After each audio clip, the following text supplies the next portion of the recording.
ঘাটাল পৌরসভার 16 নম্বর ওয়ার্ডের লালপাড়া এলাকায় বসত বাড়িতে বিধ্বংসী আগুন। স্বল্পের জন্য প্রাণে রক্ষা পেল গ্রামের বাড়ির সদস্যরা। এদিন দুপুরে হঠাৎই একটি দোতলা কাঁচা বাড়িতে দাউ দাউ করে আগুন লাগে, জ্বলতে দেখা যায়। খবর দেওয়া হয় দমকলে। দমকলের একটি ইঞ্জিন ঘটনাস্থলে পৌঁছে আগুন নিয়ন্ত্রণে আনার চেষ্টা চালাচ্ছে। ঘিঞ্জি এলাকা হওয়ায় আগুন নিয়ন্ত্রণে আনতে বেশ কিছুটা বেগ পেতে হচ্ছে দমকল আধিকারিকদের। শর্ট সার্কিট থেকে আগুন বলে প্রাথমিক অনুমান দমকলের। তবে ঘটনায় এখনো হতাহতের কোনো খবর নেই।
করেছিল আমরা সাথে সাথে আসি, সে আসে পরে দেখি একটা মাটির বাড়ি 20x10 স্কোয়ার ফিট, সেটা মাটির দেওয়াল এবং খড়ের ছাউনি, সেটা দাও দাও করে জ্বলছে।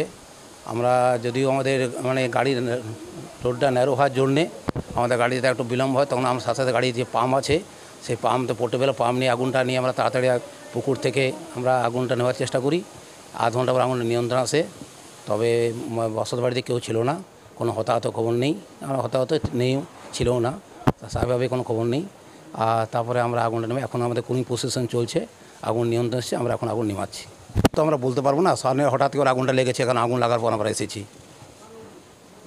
মাধবচন্দ্র মাঝি station officer, Ghatal fire station.